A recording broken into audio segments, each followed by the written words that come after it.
Hello, I'm Kristen Oaks-White. Thank you for joining us for This Week in Louisiana Agriculture, the only TV show bringing Louisiana farmers and consumers together every week.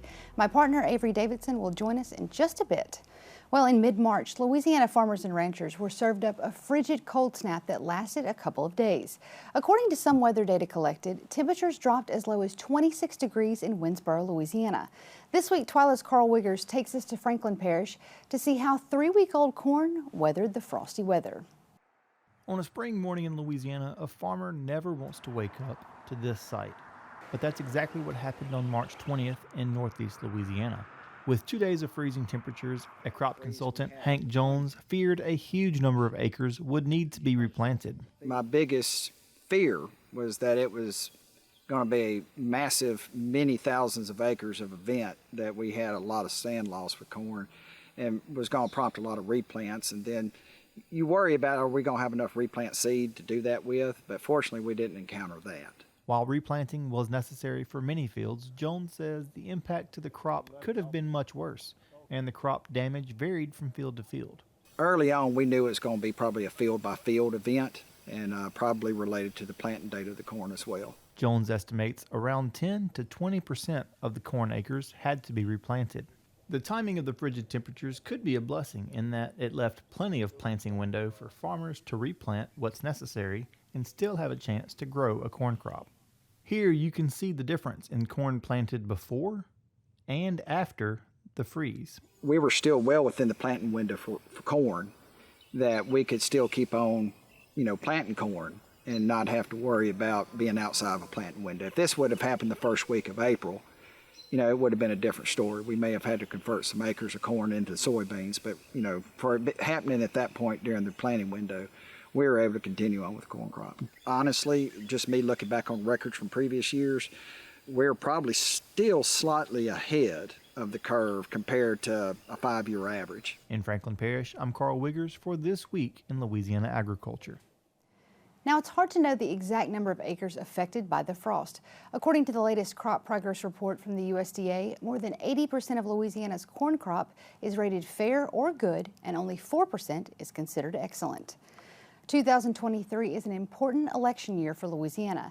There will be open seats for 4 statewide elected positions. The most notable is governor. This week we begin a series of interviews with the candidates running for governor.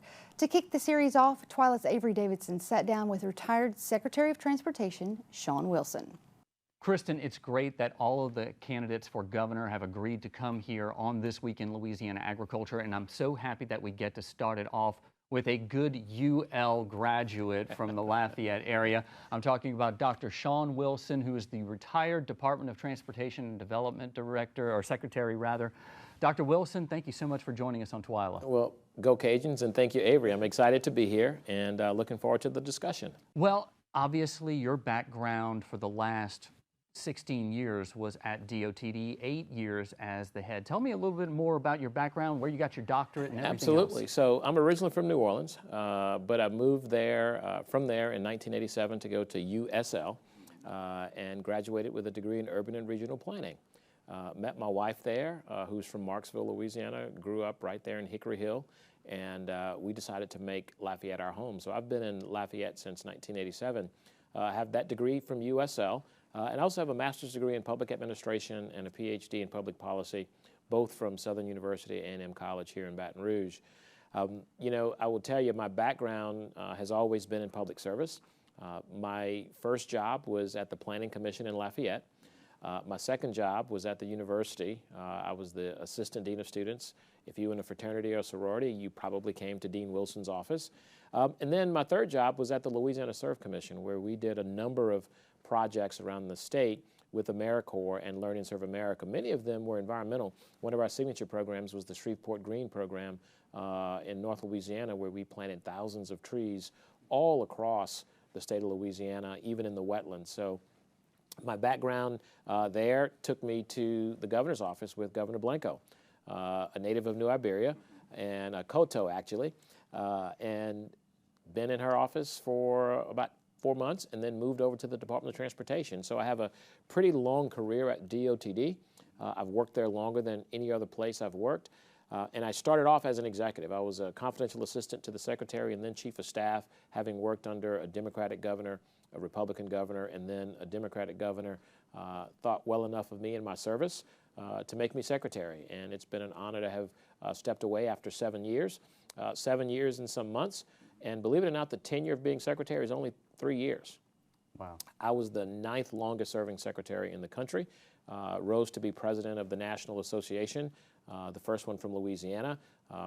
So much history there and lots of fun. So your time at DOTD obviously spills over into agriculture because infrastructure and the roadways are so important to our farmers and ranchers to get everything to market. How does that help you in your run for governor? How does that apply to your vision for Louisiana and agriculture? Great question. So the DOTD, the Department of Transportation and Development, is really the bridge for infrastructure to economic prosperity for the state of Louisiana. At the core of that has to be our agricultural farming community. When you think about the 12,000 plus bridges we have, when you have a timber bridge that's using products that are grown here in Louisiana, or you have a bridge that you can no longer cross if you're moving soybeans, if you're moving cotton, if you're moving timber and wood chips, if you're moving rice, guess what? That bridge, while it's load posted, is closed for our market. It's closed for the agricultural community, and that drives up prices. And so from an economic development standpoint, having a better infrastructure system makes farmers and that community operate more efficiently and more affordably to get their products from the farm to the market. We're still very agricultural as a state. Most of our state's rural. Most of our state has lots of land mass that we can extract value from. It's going to interface with our transportation system. Same thing happens from a permitting perspective.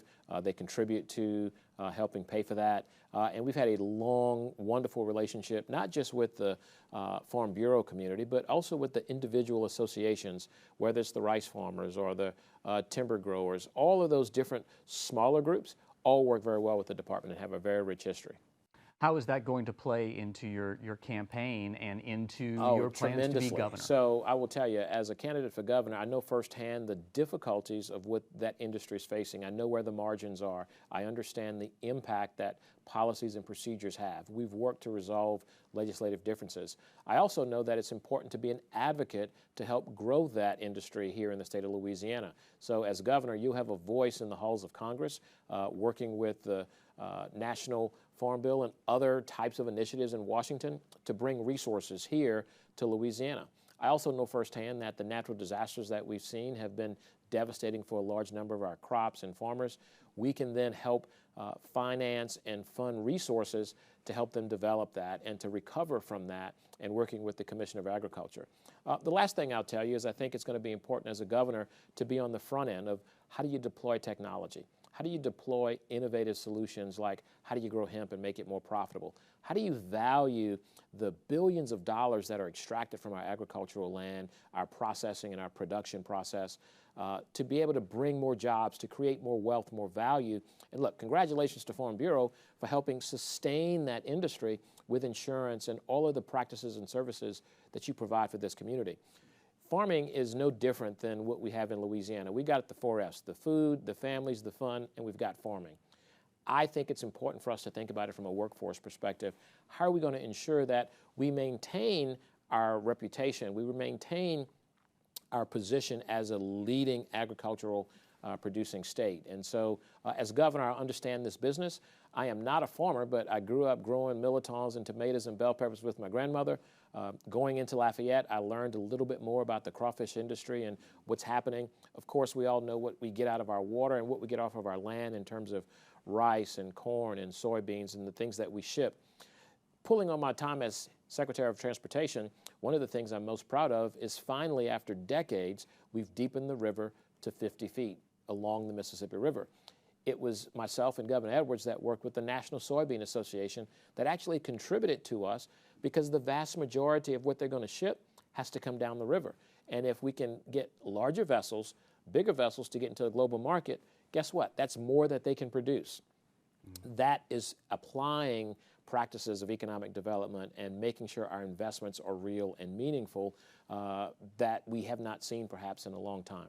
And then last, I would tell you from an executive order standpoint, we know the urgency. We've changed rules around how do you haul hay for drought in Texas coming through Louisiana. We changed the laws to allow us to do that more efficiently. And so I'm very sensitive to that. As governor, I will continue to do that.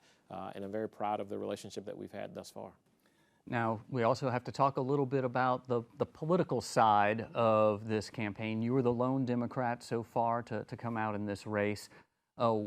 Obviously, you have a very good chance of making the runoff. What's it going to take for you to get beyond just getting the 32 to 35%, which a Democrat can expect in the primary, and get you over that 50% mark in a runoff? Well, I think when you look at my qualifications and experiences, we are going to run the race that we have to run to get into the runoff. If anyone tells you that they know what the outcome of that runoff is going to be, they're probably being a little untruthful and gambling a little bit.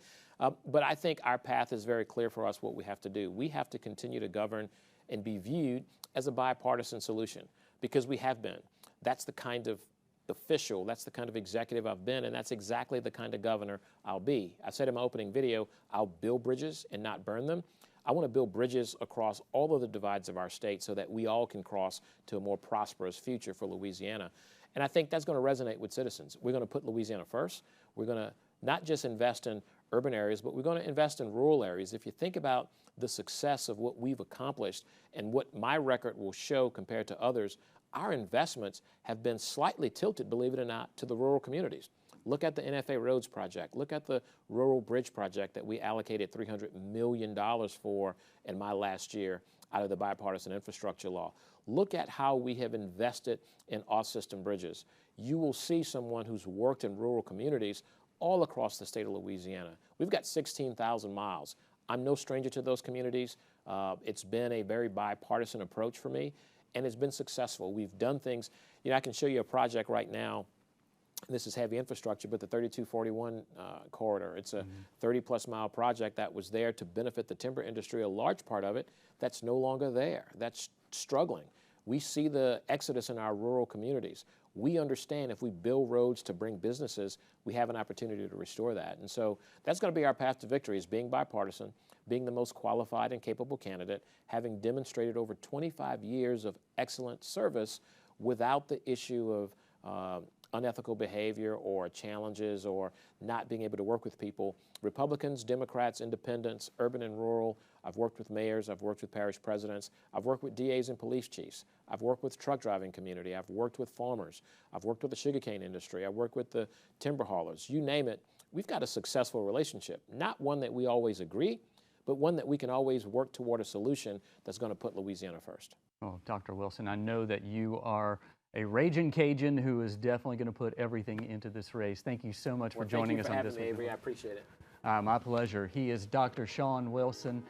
We are so happy that he has joined us on the TWILA set for the first one. We'll be back a little bit later, Kristen, with another candidate.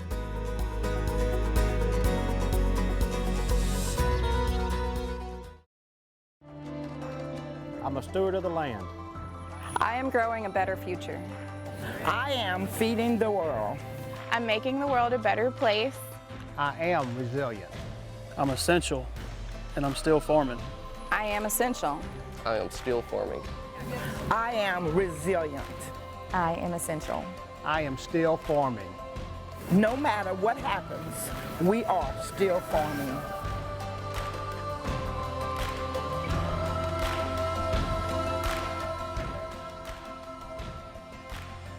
I am Farm Bureau. I am Farm Bureau. I am Farm Bureau. I am Farm Bureau. I am Farm Bureau. I am Farm Bureau. I am Farm Bureau. I am Farm Bureau. I am Farm Bureau. We are Farm Bureau.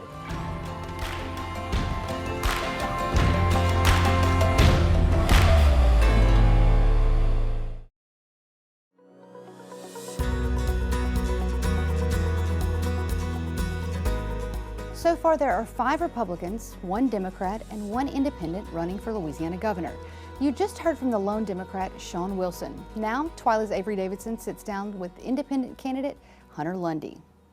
The primary for the gubernatorial election for Louisiana is coming up on October 14th, and we're going to spend this time meeting some of the candidates. Joining me now is Hunter Lundy, the lone independent in this race. And Hunter, you've got a background not just in law, but also a little bit with Farm Bureau as well. That's correct, Avery.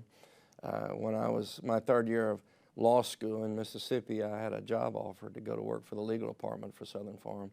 And so I did.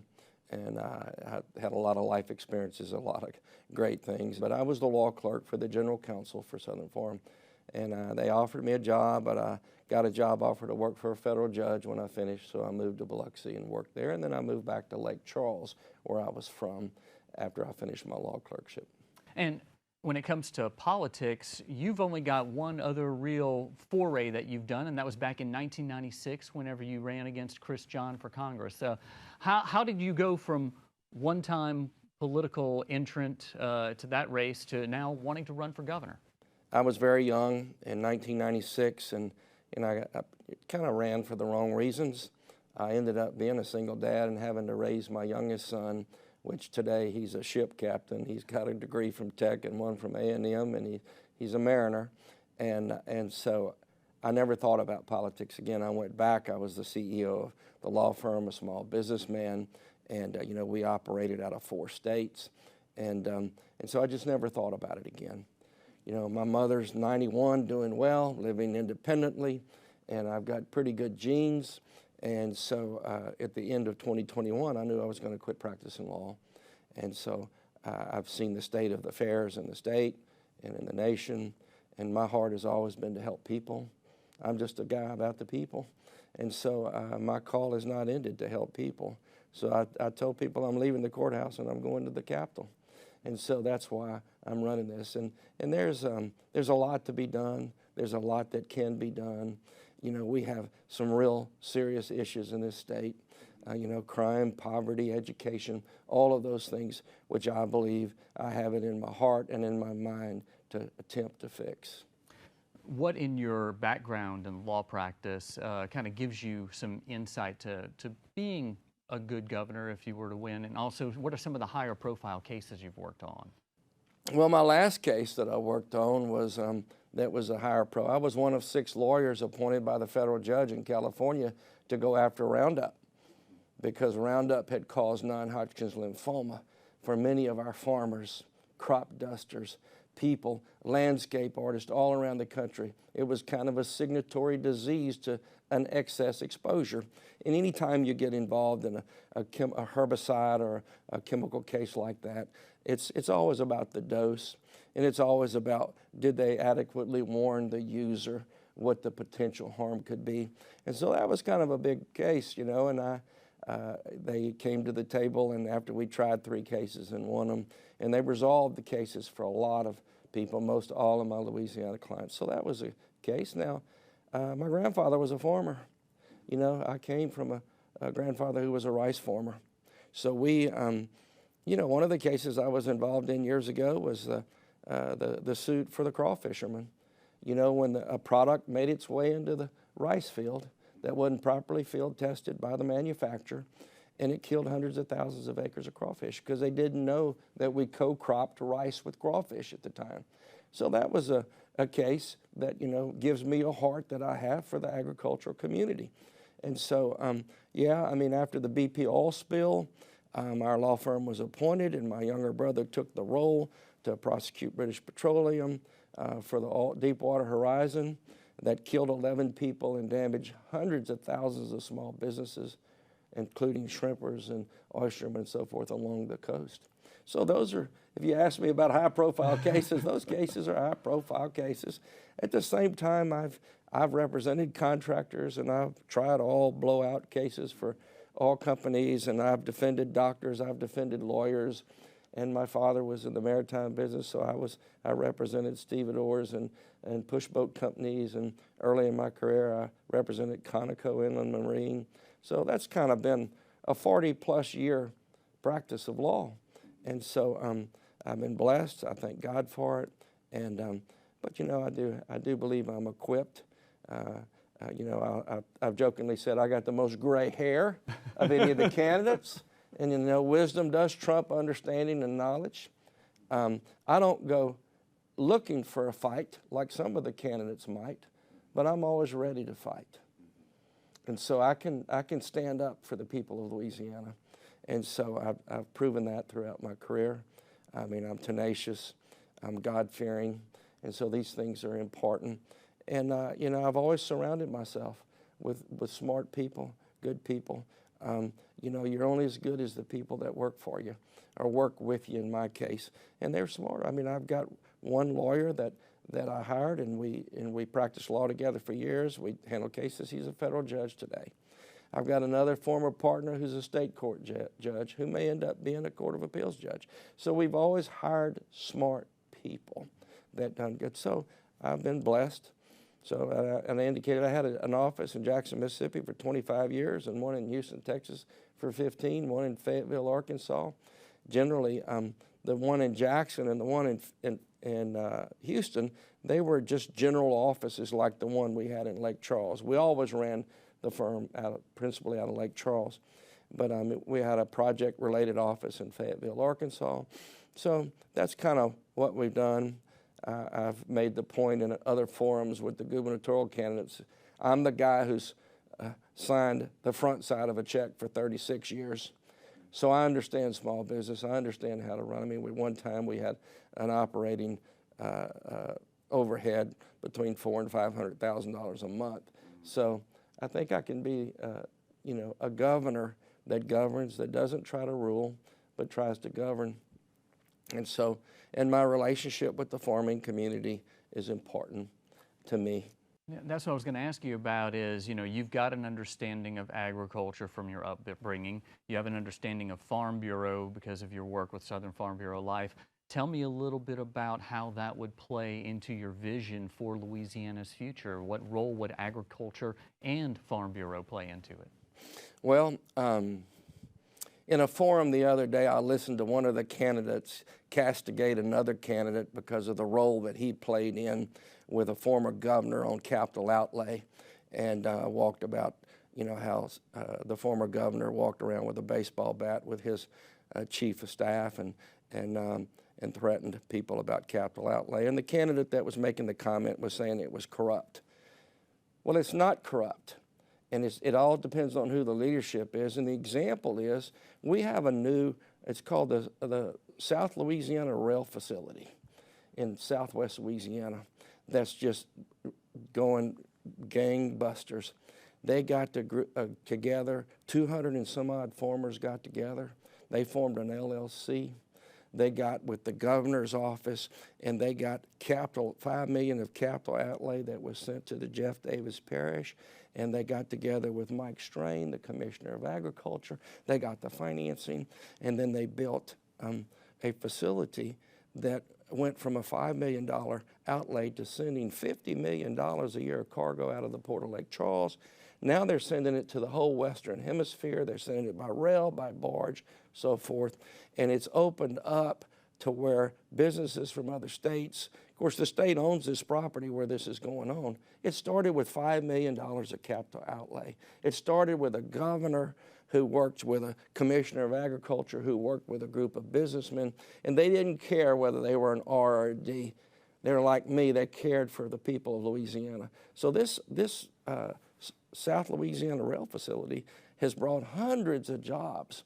And now that you've got these other facilities that want to locate on that property to take the byproduct from the rice mill and build, you know, something similar to plywood using the resin, I mean, it's a goal. There'll be hundreds of more jobs. So can I work with anybody? I can work with anybody. And, you know, I tell people have opened the menu and they see the red on one side and the blue on the other side, and they don't want either one.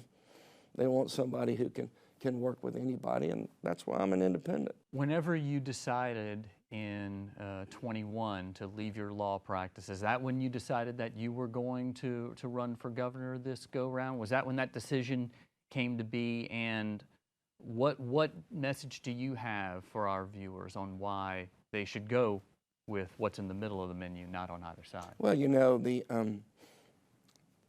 we're a state of faith and family, and we believe in our freedoms. And, you know, and for years I've been involved in you know, doing programs and doing conferences on the Constitution. I'm a strong believer of the First and the Second, Seventh, and all the amendments. You know, and I have a biblical worldview. And so I just thought that, change was needed. I didn't like when I left a certain party years ago. I just stuck an I. I could have been no party I could have been nothing. I mean, I'll tell people I'm a small I. I'm an independent thinker. I'm a big I as a thinker, a small I as a party. And I think Louisiana's ready for that. We got 800 and something thousand registered independents and no parties. And so the independent party is the fastest growing party in the United States today. And so I think the time is right. And so thinking about what I could do, I'm going out of this world with boots on the ground. I want to be used up until the day I die. And, here I got this 91-year-old mother who's sharp as a tack. And she's, she taught kindergarten, she taught in college, she owned a small business. My father was in the maritime business. Started off as a crane operator and ended up owning some stevedore companies and a harbor docking. And so they raised 4 children. And so with good health and still good brain power, I'm going to keep fighting. Did I lose the passion for the courthouse? Probably so. But I didn't lose my passion for people. And so I prayed about it, thought about it. I had 4 people independent. One another said this is what I needed to do. The last one was my mother. So I said, yeah.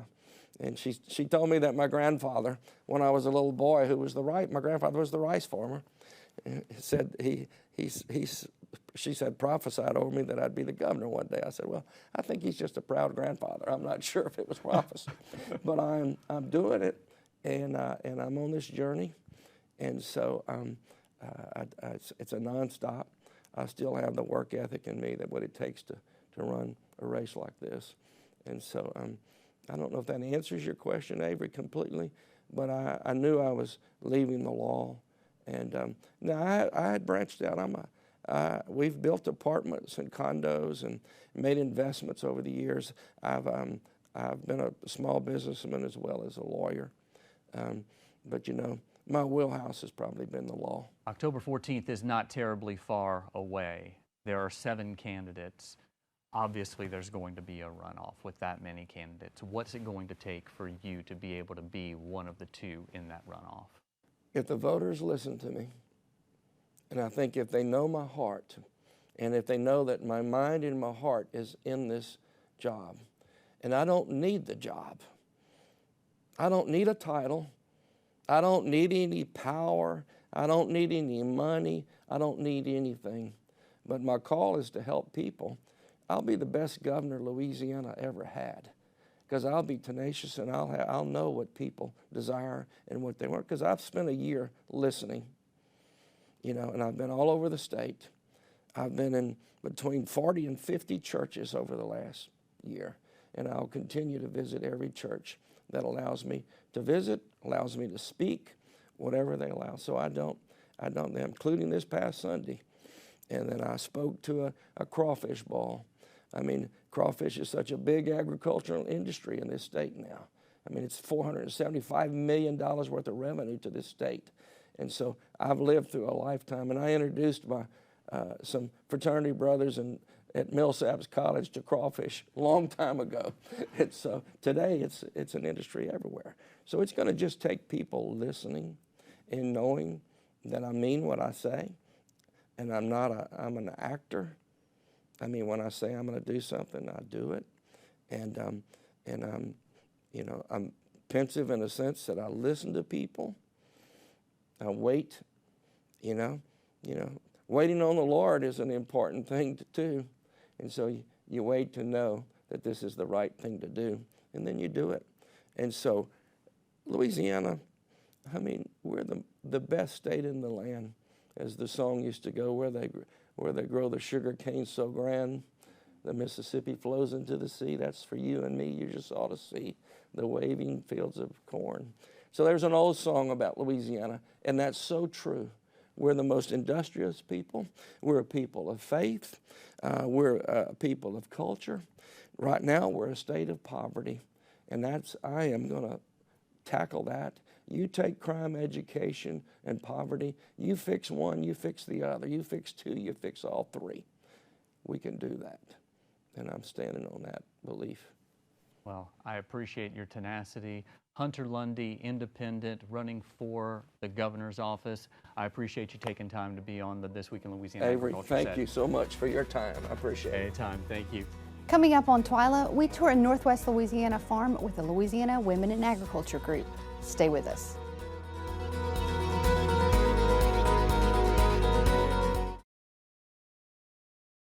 South American rainforests are being destroyed for timber, crops, and trees. In our state, the Louisiana Forestry Association promotes sustainable forestry to create clean air, clean water, and a thriving habitat for wildlife. That's why Louisiana has more forests today than 100 years ago. Louisiana Forestry Association. We're minding the forest for you.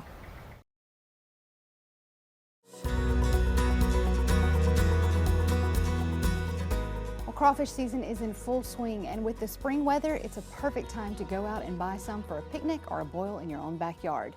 Earlier in the show, Karl Wiggers took you to Franklin Parish, and if you're up there, you can stop by Clark's Crawdad Hole, where live crawfish are going for $2.75 per pound, while boiled are $4.75. In Marrero, West Bank Seafood has live crawfish for $1.29 a pound and boiled for $2.79. And in Lake Charles, you can smuggle in some live at Contraband Crawfish for $2.50 a pound, while boiled are being sold at $3.49. These crawfish prices are brought to you by the Louisiana Crawfish Promotion and Research Board, which reminds you to always eat Louisiana crawfish and to make sure you ask before you eat.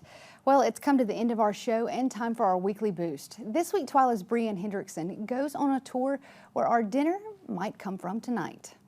Over 30 women from the Louisiana Women in Agriculture Convention and Expo went on a farm tour, where Evan McCommon, owner of Mahaffey Farms, gave us a tour and walked us through what it takes for a broiler to go from pasture to our plate. We raise pastured broilers, so our broilers spend almost their entire life on pasture, moving every single day to fresh grass with fresh bugs. They have some of the best feed we can get. It's locally milled. They have the supply, but over the years they have also built the demand. We get chicks in about every other week, and we put new birds on pasture about every other week, and we process chickens about every other week, if not every week. So we're always processing fresh chicken.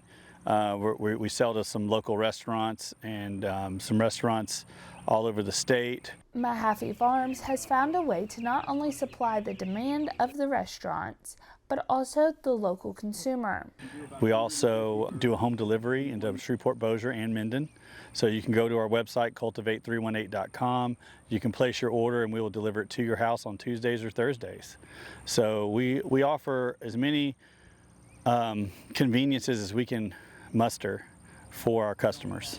Events like this are to help see where their food comes from, but understand they can do it themselves. I hope that they're encouraged to work in regenerative agriculture, or at least buy it, to eat from that system, and to realize that there's small farmers out there doing things in a really great way that creates more nutritious, more valuable food for the community that they can participate in. So participation would be whether they grow it themselves or purchase from their local farmers or us would be the best. For This Week in Louisiana Agriculture, I'm Breann Hendrickson. Now, if you're craving chicken for dinner tonight or would like to see what other meats and produce Mahaffey Farms offers, you can go to our website at twilatv.org. Well, that does it for this edition of TWILA. Be sure to join us next week when we will introduce you to the next round of gubernatorial candidates. Until then, you can watch all of our stories online at twilatv.org, and be sure to like us on Facebook, follow us on Twitter and Instagram. You can also find all of these stories and more on our YouTube channel, so be sure to subscribe to us and turn on the notifications so you know exactly when we put out new content. For all of us here at TWILA, thanks for joining us. We hope to see you again right here next week.